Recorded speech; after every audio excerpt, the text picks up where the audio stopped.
What is going on, guys? It is the Frost, and we are back. Thank you so much for the views yesterday on my SmackDown review. 10 views is awesome, better than I've had since War Games. But tonight is your official, it is your official NXT results and review show. We had two title matches and the final match of the Fatal 4-Way qualifiers to get into that Fatal 4-Way, which is going to be next week, which was Lars Sullivan versus Roderick Strong. But we have got to talk about what just happened. NXT had an overtime for the first time, I think, ever, beside that was on a regular NXT TV. And as I said 2 weeks ago or last week, 2 weeks ago, yeah, 2 weeks ago or last week, whichever, I was ready to give Johnny Gargano versus Cassius Ohno a match of the year for NXT TV, but Pete Dunne and Tyler Bate decided no, we're taking out honors because this match was just as good, if not better, than what they did at Chicago. This match, if you have not, if last week on the WWE Network wasn't on USA wasn't good enough for you, and you don't want to know what NXT is about, you are missing out on what a great match this was. These guys tore the little house down, and I feel bad for the fact that the Fatal 4-Way for the NXT #1 contendership is going to be next week because these all got taped at the same time. So those guys in that match had to follow this barn burner because this was a great match. We've also had Killian Dane and Eric Young of Sanity taking on the Undisputed Era for the NXT Tag Team Championships. And like I said, Lars Sullivan um, versus Roderick Strong, the winner going on to the Fatal 4, which will be next week, where we already have Killian Dane, Johnny Gargano, and Aleister Black. So not much more happened except we got a compliment. We got Sonya Deville will be making one more appearance in NXT because next week she will be taking on Ember Moon for the NXT Women's Championship. I don't even have to read spoilers to tell you I know Ember Moon is going to win that match because Sonya Deville is up on Monday Night Raw. But I have to talk about this match that just ended. I was like watching this match, and this match was so good, I didn't realize what time it was when this match was going on.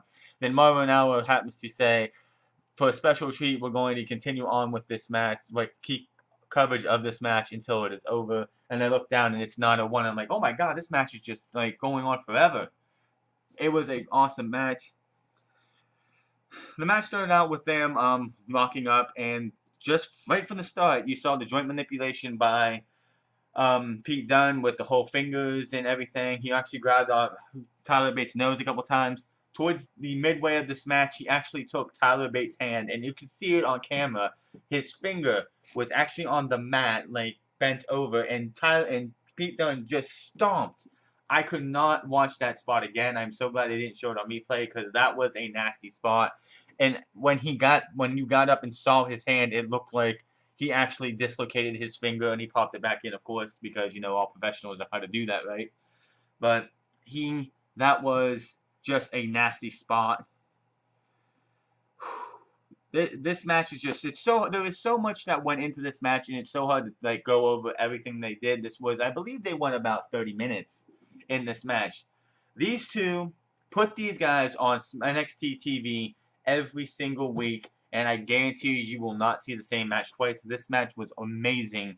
And I know these guys have faced off, and these are really the only ones besides Johnny Gargano once, and I think Wolfgang maybe too, on WWE TV, have had title matches.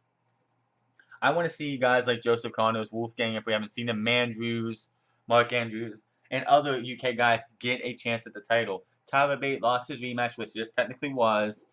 So time for him to take a backseat and let Trent Seven or Wolfgang or Joseph Connors or Mark Andrews or other ones. I think Fabian Eichner too, was it? Or who was it? It was, yeah, all those guys should get chances too. I would love to see them just let someone else have this spot. I gotta say also that Pete Dunne with that fake out where he puts the one arm up and then just bops you. Oh my gosh, that thing looks devastating. Why do we love these guys in the ring? Why do we love strong style? Because it looks like it actually hurts. Yes, we know WWE and all the professional wrestling is choreographed. It's not fake, but it's not completely 100% real. They pull their punches and all that good stuff. But these guys work their butts off and make this look like it actually hurts. A big complaint about a lot of people in WWE is watching guys just sit there and it just doesn't look believable. These guys look like they went through hell on earth tonight. They look like they were just beaten from pillar to post. Mostly on WWE TV, you see guys, they wrestle for a few minutes and they're tired because they're just sitting there just running around and being lazy. The Miz, he's one of the softest and most worst, terrible workers we have nowadays.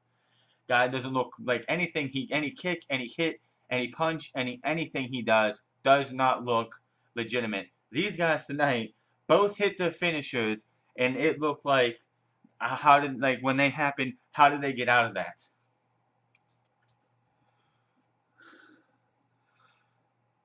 Dude, those finger spots, I will have to say again, were devastating. He did it twice.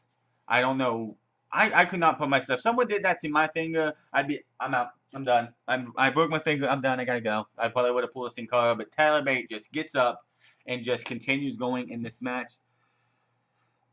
This was a good spot where Dunn was kicking Tyler Bate over and over and over, and then eventually you know how it's like the hype up, the guy's getting beat down, and then one more hit, and it's like, come on, bring it on. They had that spot there. Tyler Bate gets kicked a couple times. He's asking him to come on. Eventually, he catches one of Pete Dunne's feet, picks him up, and hits him with an explosive suplex. Very good spot. He hits another explosive suplex, and this one was even more amazing later in the match. Pete Dunne's on the apron. I don't know where he got this strength. The guy's 20 years old, and Tyler Bate has got such a high ceiling as long as WWE allows him to. This guy can do anything, and he can be any champion. This guy has proven. As long as he doesn't have to dumb down the way he wrestles, this guy can go far. As long as Vince McMahon doesn't get a hold of him. But Pete Dunne's on the outside, on the apron. Tyler Bate gets up, and he comes to walk over, and I'm like, what is he doing? He gets up, he climbs the ropes a little bit, pulls Pete Dunne up, and hits an explosive suplex over the top rope for a 2 count. We saw a wheelbarrow kick by a rolling wheel kick on the apron. We saw a suplex off the steel steps. That was a nice looking move right there. Tyler Driver stopped into a triangle. Tyler Bate's in the triangle. He picks up Pete Dunne, hits him with a sit-out powerbomb, and you figure, oh, Pete Dunne's going to let go, and it's going to be a count, like a 1 or 2 count. No, he holds on, and he continues on with it. You hear one more time by the crowd in Full Sail, which, of course, this is the 3rd taping, so the crowd doesn't feel as hot at the beginning of this match as they did for Gargano and Cassius Ohno, and even by the end of this episode, they didn't. But as this match progressed, the crowd was getting into it. The crowd was sounding way harder than they did for the rest of the entire night.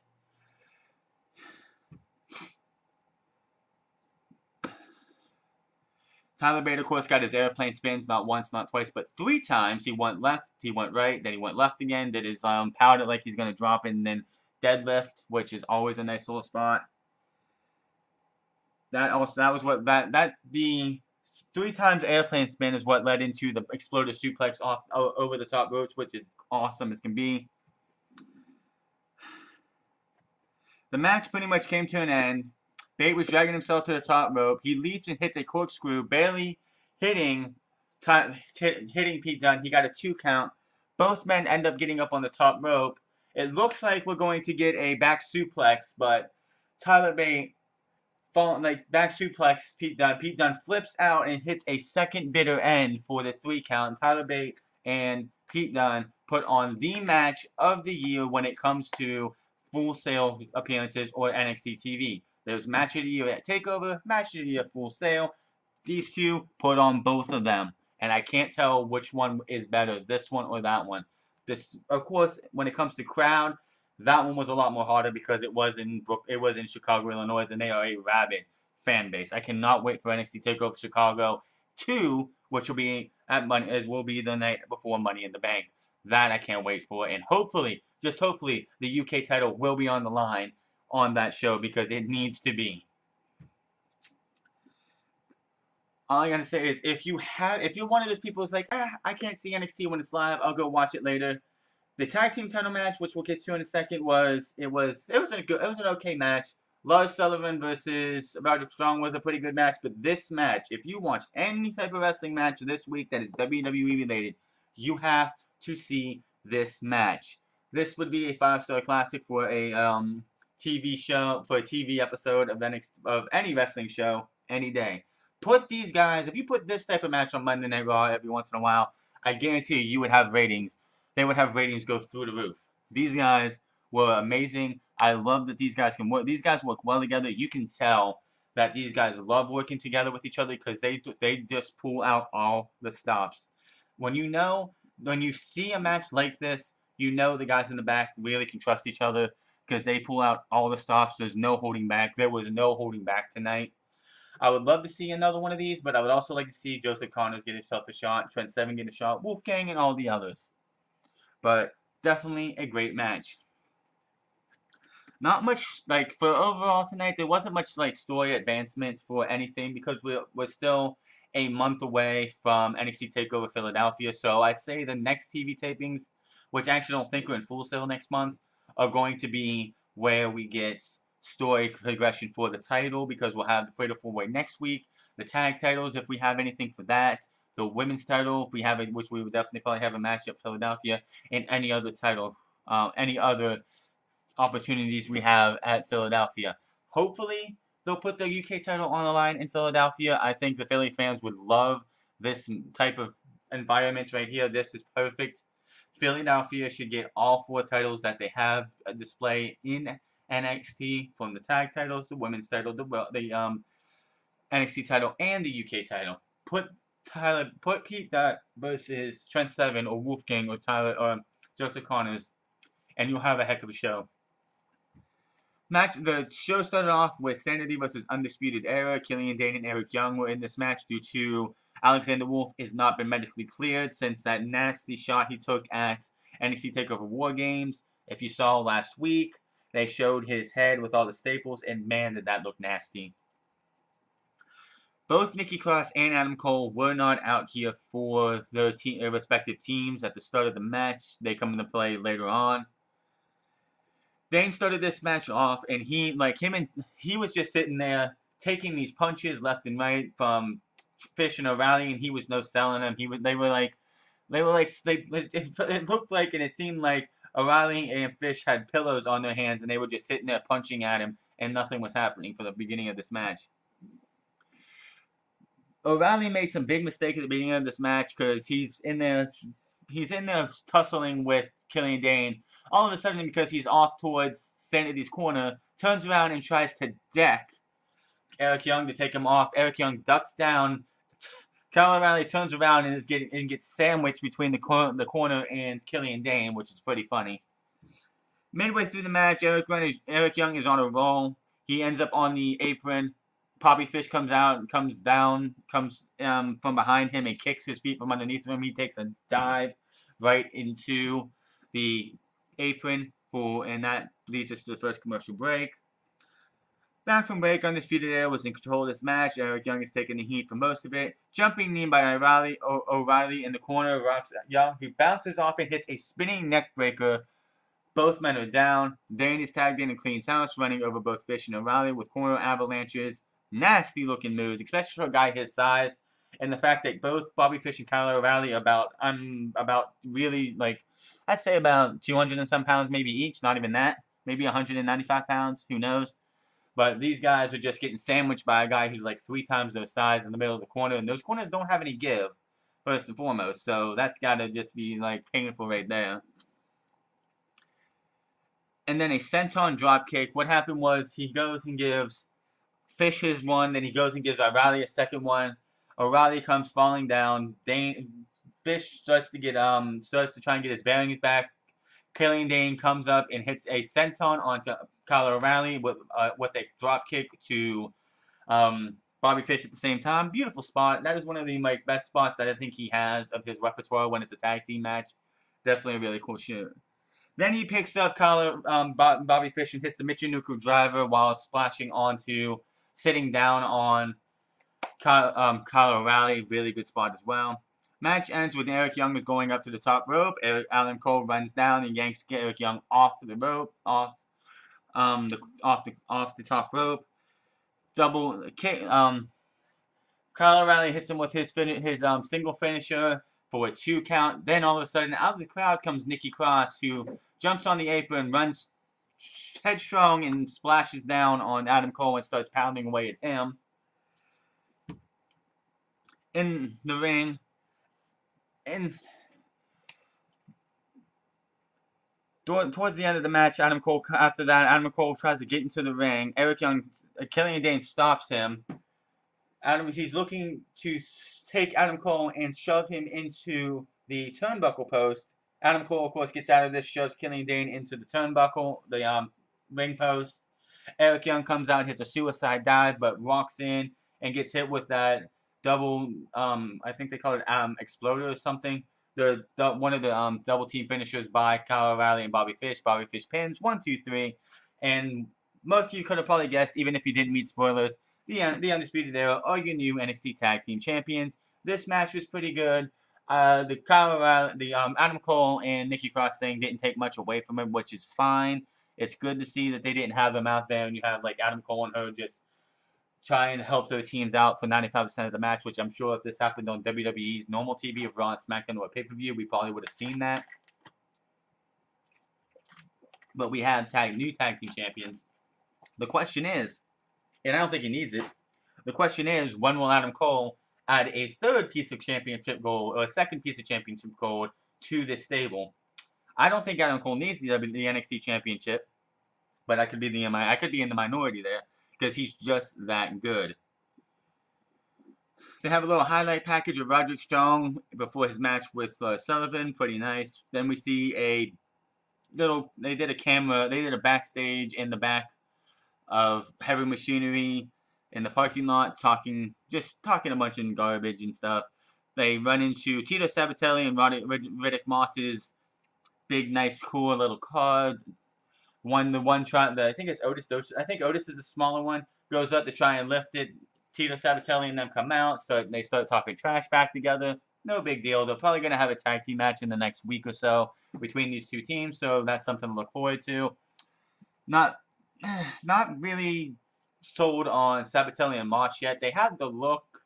It's just there's something they're missing. I don't know what it is. It just seems like there's something they're missing. Heavy Machinery, of course, is just a bunch of big dudes who can just run over anybody if they wanted to. So they have, like, especially if Authors of Pain end up on Raw and SmackDown after the Royal Rumble, which wouldn't surprise me whatsoever, we have at least another big burly group of men who can take their place as the guys who can run over.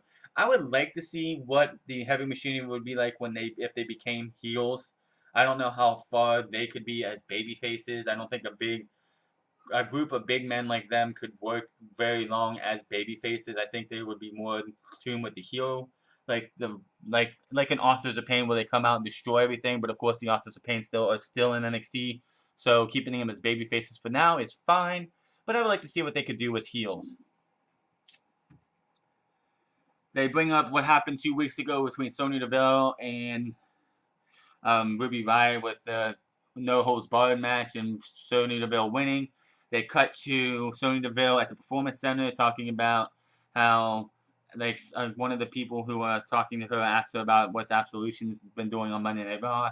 She says next week she'll be taking on Ember Moon for the NXT Women's Championship because Ember didn't pin her or make her submit in the triple threat match against Ruby Riott. So she's going to beat her because she knows she can. So that leads us to next week, where we will have the Fatal 4-Way for the NXT Championship and an NXT Women's Championship match. So Ember Moon's first title defense will be next week.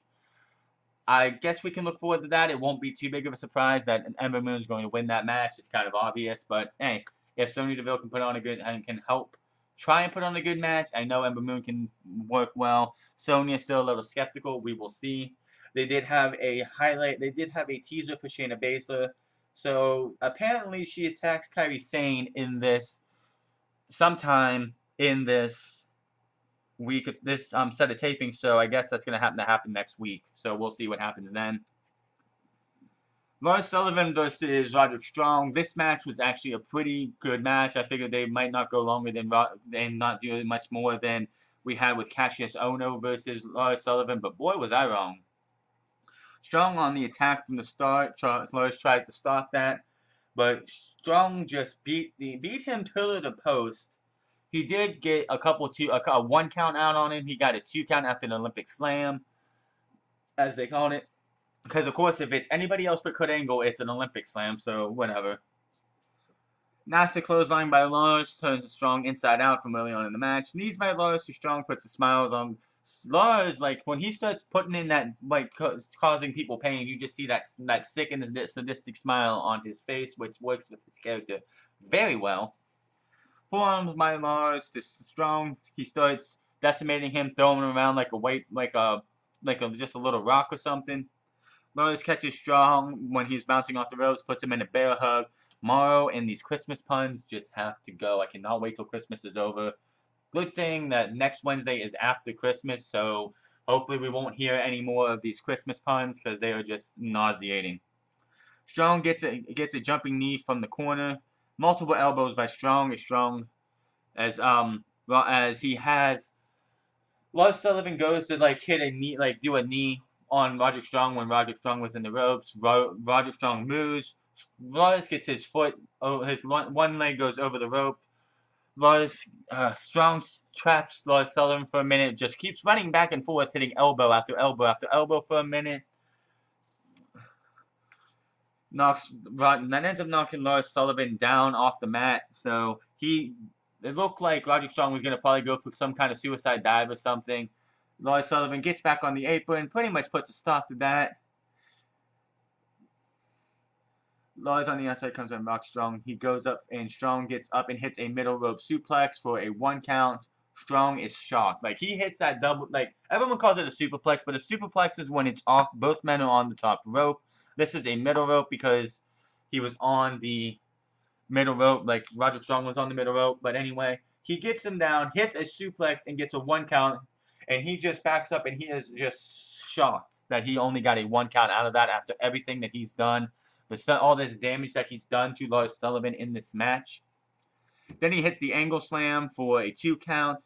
Match ends with a jumping knee in the corner to Sullivan, who hits and after that Lars Sullivan hits a pump handle slam. He just pretty much threw him up and just caught him and pump handle slammed him. Picked him up, hit the freak accident, 1, 2, 3, and that was the end of that match. Good match. So Sullivan does take some damage in this match. We have seen that with Cassius Ohno. He took some, but this match you can see that he has a little chink in his undefeated armor, even though he hasn't lost a match yet. So that means it's going to be Killian Dane, Lars Sullivan, Aleister Black, and Johnny Gargano, the Fatal 4-Way match. I can already tell you without reading spoilers because I haven't. This match is going to Johnny Gargano. Who he pins, I don't know. I could see Killian Dane being the odd man out because you have Aleister Black and Lars Sullivan who are both undefeated in this match. I would like to see I would see them wanting to protect both of those guys by having Killian Dane take the loss. Maybe the Undisputed Era gets involved. I'm not sure because they're not in this match at all. You don't have Adam Cole or anything. Maybe they want to wreak some havoc. Maybe we'll see who. Adam Cole, maybe this will set up a match between Adam Cole and the person they mess up and screw over in this match at TakeOver Philadelphia. A lot of stories lines are going to come together next week going into NXT TakeOver Philadelphia, with it being the last NXT of the year next week. So next week is going to be a show you're going to want to see. The only other thing that really happened in this show, we already talked about, Pete Dunne versus Tyler Bate for the UK Championship. That match you got to go see. I can't do it justice. Another good, solid show by NXT. I find it so freaking hard to believe that these guys can put on 4 solid weeks, even when this show was gutted after the draft last year, where Finn Balor and Mojo Rawley and Carmella and Nia Jackson, Bayley eventually too, all came up in American Alpha as well, and you barely had anything down in NXT. How they almost never have a bad episode. How they can do this every single month and that WWE Raw and SmackDown can't even care to put on a good show. And next week we have Christmas and the day after Christmas for SmackDown and Raw. It's going to be garbage leading up to the end of the year, which is going to be. So basically, if you want to miss Raw, fine. You want to miss SmackDown, fine. There's not going to be that. Next week, you're going to want to see what happens. You have a Fatal 4-Way and a women's match for the NXT Women's Championship. Next week is going to be a great show. This was a good show. This was a great show, followed by a great, excellent. I don't know if it followed up or if it was good, better, or not as good. That's your decision. I think it was on par with what they did in Chicago. I think it went a little bit longer though. But this match that they ended with tonight was worth every single penny of the WWE Network. If you do not have the WWE Network yet, you have got to just go to somebody's house who has the network, who watches NXT, watch this match from tonight's NXT, and if you don't have the WWE Network after this match, I don't know what you're doing watching wrestling. But my name is The France. Make sure to follow me on Twitter at The France. Find me on twitch.tv/TheFrance08. I will be there tomorrow at 7 o'clock Eastern Standard Time in the afternoon for some Fortnite. Make sure to see me. I will see you guys back here on Monday for the Raw review of Christmas. I'm going to have to drudge myself through that. Oh, yay, John Cena is coming back. You know why he's coming back for that episode? Because if we didn't have John Cena, they had the fear if they didn't have John Cena for that episode, nobody would watch. Before I go, though, I'm going to check the news feed, see if there's anything worth talking about before we end this episode. This NXT show was amazing. Let me see here. Let me see.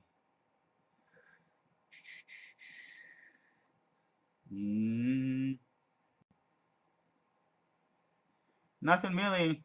Oh yeah, Dean Ambrose did have a torn tricep on his past episode of Monday Night Raw. Dean Ambrose did tear his tricep a couple weeks or months beforehand. He's been dealing with it for a bit. So he did have surgery successfully. They have no idea what his timetable is going to be. But if anybody, and I will say this about anybody, because I saw people on Twitter right after that angle happened, where they're like, the seeds have been planted for a heel turn. No. WWE, with all the bad injuries they've had over the last few years, are not going to pull an injury angle that severe if it's going to be for anything like a heel turn.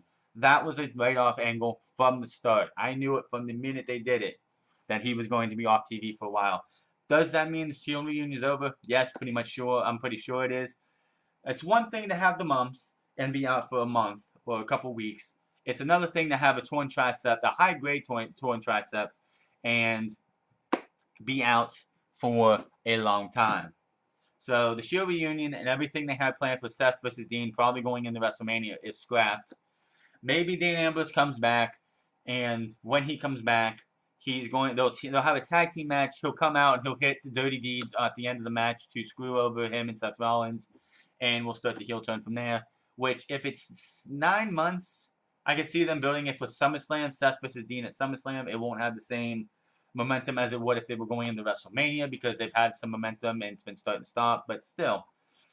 So that is going to be it. Yeah, that's it.